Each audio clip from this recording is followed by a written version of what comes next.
Big J. Today, we're going to be talking about Crackdown 2. Ooh, show them the disc. Proof that we have it. I reckon I found this in the dump. You reckon a lot of things, partner. Are you going to talk about it the whole time? We apologize. We know that you're expecting the E3 Final Thoughts video, but we got this early. It comes with this free avatar gift, the agency helicopter, which you use a lot of online. And it comes with the game. Shocking. We're not sure what to do with it. So it is a sandbox, open concept kind of idea, but with a little bit of a different twist, more sci-fi. And basically the story is you are an agent with the agency. Pacific City has broken into anarchy, and mainly it's because of this terrorist group, the Cells, and there's these freaks, these mutants. You're basically taking care of things, getting the city back in order. You know when you said freaks and mutants? Yeah. You looked right at me. Just like in the first one, Crackdown 2, the story is not so much a big deal. How much story do you need for a game like this? This is not heavy rain here. How many inches we had tonight, Mike? 6.5. Okay, we're Oh, I thought you meant my penis. No, that's 4.5. And I'm semi. So on one hand, you got the terrorist group Cell. And on the other hand, you have all these zombies that only come out at night, and you kill them with sunlight. At one point, Mike and I were playing, and one guy with a huge boil came at us, like this. it reminded me of the Berserker. It was pretty funny because I killed it with one headshot. Well, you had the sniper rifle, which is Yeah. very cool because you can just pinpoint where you want to hit with the targeting system. So in Crackdown 2, it's the exact same map from the first game, but a lot of the map has been destroyed because the terrorist group has taken over the city. So the map's broken up into Unity Heights, Green Bay, and Hope Springs. At the beginning of the game, it seems like it can go anywhere. The gameplay is really fun as a single player, but this game's really meant to be played online with 3 of your friends as a campaign, a co-op campaign.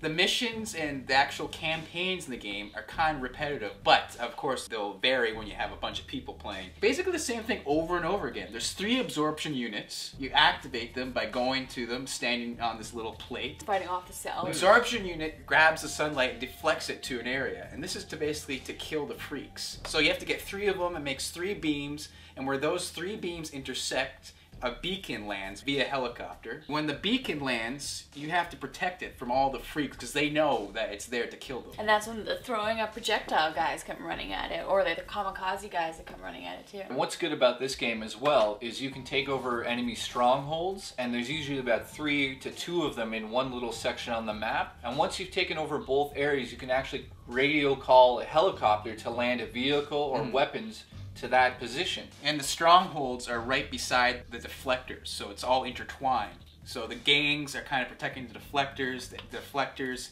destroy the freaks. Basically a big cycle. So your agent also develops all these skills. So the first one is agility, so that would be things like jumping. You just collect these little orbs all throughout the city, and they're usually like on rooftops and difficult places to find. Some of them you actually have to like chase them down, they like keep moving. They're called renegade orbs. Also in driving, which is another skill, there's ones you also have to chase around. Renegade Orbs is a new addition to Crackdown, a new little nice touch to add. You can also level up your firearms, so your guns obviously, it makes more guns available to you. There's also explosives, and so those will be like your grenades and whatnot. The explosions, as you level them up, get to be huge. You actually have to be careful that you don't blow yourself up essentially. And then finally strength. Your dude actually appears to get bigger and bigger, and you end up like getting a helmet. End up looking like Iron Man eventually. When you play with someone online, then you can like kind of be like, oh, I know how far they are, because like there's certain bigness or smallness. It's very flirtatious. Oh, I know how long you've been playing the game.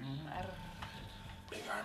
So the commentator from the first game is definitely back in this one, and he's got some funny lines. He's kind of annoying. I don't think he's the right Sometimes. voice. I think he needs something cooler. A competent performance agent, but the fat lady's not singing yet. I feel like he's like your father or something though. I don't know. He's meant to be your father. He's the one that's training you at the beginning, and he's supposed to be... No one's meant to be my father. Yeah, that's why you're dial on. So the game essentially plays exactly like the first game, except it's a little bit more tuned. When you get the agility orbs now, you can actually go a lot higher than you did in the previous game. So right off the bat, you can tell that this game seems like it's not gonna last that long, because within about, what, 4 hours, we had all of our basic skill levels almost at half. We started to realize that it was harder and harder and harder to get to that, the top 80% of your skill base. Then you realize to get to 100%, you have to put like 40 hours of gameplay into this game. So we played it in 2 modes. We played it in Fragile, so we could get as far as we possibly could. But then we also tried it on sadistic. It was insane. Like, if you get shot in the head twice, it's just like, you're dead. So many new things in the game that make it last longer than the first game. Playing the game not online, 12-hour game on easy, if you just run through to the missions. I'm never gonna play this game offline. How about you? Yeah, this game's meant to be played online, co-op with your friends. I mean, there is team deathmatch, tag rockets, which is exactly what it sounds, tag with rockets, and then there's just plain old deathmatch, up to 16 players, which is fun. But the core of the game is 4-player co-op here. It's really designed. Which is insane. The helicopter holds at least 4 people, and there's vehicles that hold 4 people, so it's really meant for this 4-player co-op. So I know what you guys are thinking right away. Is it better than the first one? Definitely better than the first one. And then I know what you're also thinking. Why is he dressed like that? So in Crackdown 2, Ruffian Games took it to the next level. They added everything you wanted to see in the first one into the second one. Some of the new weapons in this game are insane. And guess what? You finally get to fly. You get to fly. It Which looks is like insane. you're gliding, but you can go up too. It's like Super Mario World, you know, the Yeah, without the frou-frou sound. And in this game you can also do dashing, which is cool. It looks like there's little jetpacks on your back. It makes you go super fast and you can run right through bad guys or good guys or cars or whatever you want to, basically. Cars go flying when you're running like that and Now- hit you. You're like an elephant. Being able to run through crowds in this game is essential because there's some parts where there's like, what, 500 bad guys on the screen at once. Oh, yeah, well, the freaks, they run in swarms. You can't just, like, throw a grenade and they all die. There's so many of them. You have to, like, use basically all your ammo that you have to kill them all. Well, it was a lot of like Dead Rising. And in this game, the word string, a whole new meaning. Because you have a bungee cord, you could stick it from a car to another car to another car to the helicopter. What's amazing about this is the amount of just gameplay out of this one simple bungee cord is insane. But you don't get that right away. You have to work, really work at it, to yeah. get it. That's what's cool about this game. You don't have everything at first. It's addictive. You want to be the best that you can be. Bungee cord thing, they could base a whole game around that idea. It's kind of like the the grappling hook on crack. Another thing that I noticed from Crackdown 1 is that people love going online with their friends and just going off jumps. So what they did in the second one is they actually highlighted the jumps on your radar and they reward you. Online is just unbelievably fun. It just keeps going forever. The craziest part is you can now jump off of buildings and just glide to the other side of the map. Which is freaking awesome. And the agility races are back, running from rooftop to rooftop. And they added like a little elevator, I guess you can call it, or a lift. Basically like Halo jump pads. And then there's also the plain old driving race, which is back. You can tell the developers really put in a lot of work to make sure there's these epic moments in video game history that you're going to remember. It was the happiest day of my life. Was it the happiest day of your life? No. What was? The day he met you. The graphics are not improved from the first one. It's cell shaded again. Well, The sky looks just pixels.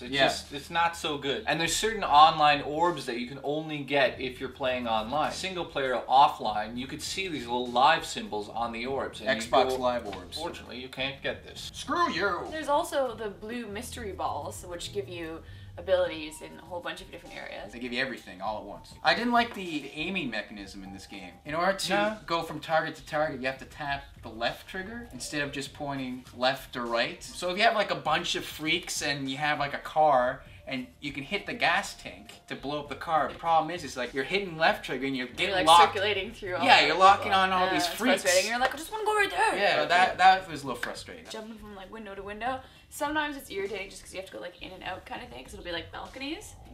It's not a big deal. When you suck at the game and you miss the ledge, like, oh my god! And then you fall like down. And you're chasing those moving agility orbs. You want to break your controller. It's one of those games you just want to break the controller, but in a good way. It has this little AI of its own, and it knows when you you're have to close trick it. You really have to trick it. You have to jump ahead of it and fall on it, basically, to get it. It's like chasing ladies. And when you catch them, they explode. Huh. Hey, Michael. Yes? What do you give this game out of 10? This is a solid game, but the single-player campaigns, it's just a little repetitive. It's more fun to play with your friends. Fun for school. The targeting system for me was kind of at times. I give this game a solid 8. What about a semi-8? No, that's no. I also give the game an 8. What? Mike and Jay agree? Not really. I give it a soft 8, not a hard 8. Some of my likes are definitely the online co-op mode is top notch. You can't get better than this. And what I don't like about the game is you grew up like me, poor, with no internet. you're not going to enjoy this game. It's like lovemaking. You need two to tango, baby. Yeah, It's Angle it like up. seeing a beautiful sunset and wanting to share it with someone. What would you give this out of 10, Kat? Cat. I also give it an 8. Just like the guys have been saying, the multiplayer is awesome. Crazy things you can do with that bungee cord. It's fun to keep leveling up your abilities like that. And suddenly you're that much more awesome. This, It is an 8 out of 10 overall. It really is. It's a great Xbox exclusive. So finally, for the first time ever, we're doing a contest on the show, and you get to win this. These beautiful shirts. Oh, Crackdown 2. Crackdown 2 shirt. We're calling it the Crack Me Up contest. That's right. All you need to do is make a video response to this video, and it has to be funny. It could be anything, but it has to crack us up. You got 2 weeks to do it. From the day this video is uploaded, You just gotta crack us up. No animal violence. And sign up for our forums because they're getting desperate. They're saying they're dying. Here we go. Here we go. Here we go. Here we go. Here we go. Here we go. That's, Oh, if you don't have the internet, you're not watching us. Stop it. Silly rabbit. If you're an avid collector of Pedophilia.